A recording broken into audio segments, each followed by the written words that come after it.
Bienvenue sur Kivu Connect Info, votre source fiable pour les informations détaillées sur la sécurité et les conflits dans l'Est de la République démocratique du Congo.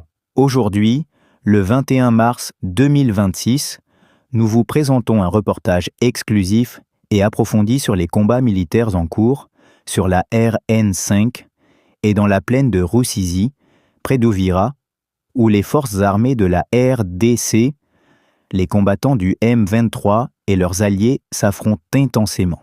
Cette analyse couvre la situation actuelle, les forces en présence, les attaques menées aujourd'hui, les impacts sur la population, la géographie stratégique du terrain et les perspectives pour l'avenir de cette région. Nous vous montrons comment les habitants et les soldats font face aux conséquences directes de ces affrontements, avec une description détaillée et réaliste de ce qui se passe aujourd'hui. La plaine de Rusizi est une zone stratégique traversée par la RN5 reliant Uvira à Bukavu. Depuis 2025, cette région est devenue un champ de bataille entre les forces armées de la RDC, le M23 et leurs alliés.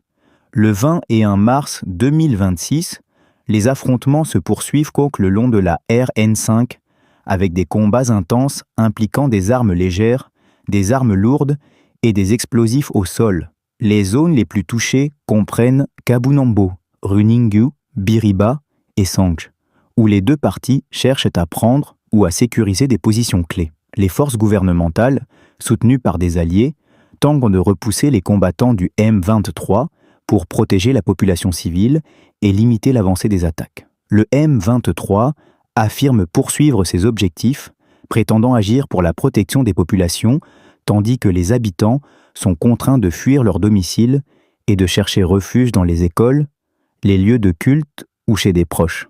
La circulation sur la RN5 est gravement perturbée, avec de nombreux véhicules immobilisés, paralysant le commerce et les déplacements. Les habitants témoignent que les combats sont constants depuis ce matin, avec des tirs et des explosions qui terrorisent la population. Les équipes humanitaires indiquent que des besoins urgents subsistent en nourriture, en médicaments et en équipements de première nécessité, ainsi que pour des moyens de défense légers pour les populations en danger. Les forces de la RDC ont mené des contre-attaques efficaces dans la zone de Biriba, réussissant à repousser le M23, mais les porte-paroles du M23 affirment que les forces gouvernementales ciblent également les civils, créant un climat d'insécurité.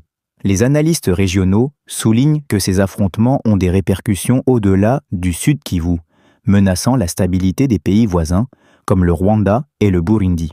La population locale décrit cette journée comme un moment de peur et d'incertitude, avec des perturbations de l'activité économique et des déplacements massifs.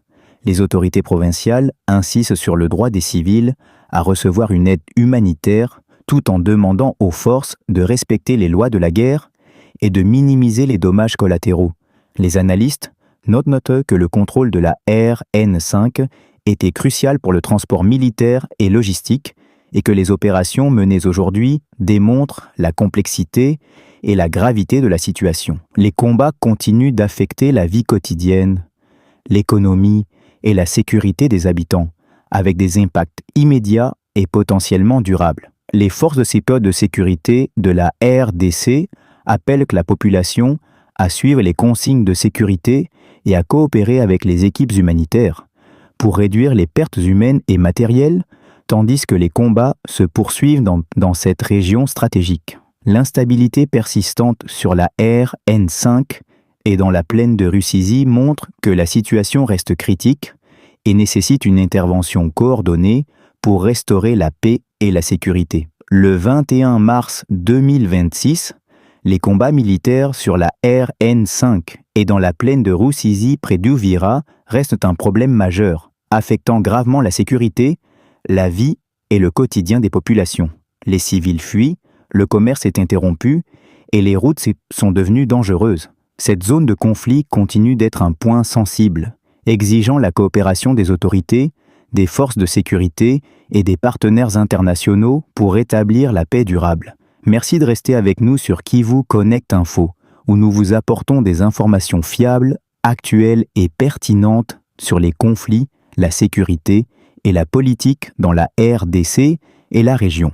Continuez à suivre notre chaîne pour des reportages exclusifs et des analyses approfondies.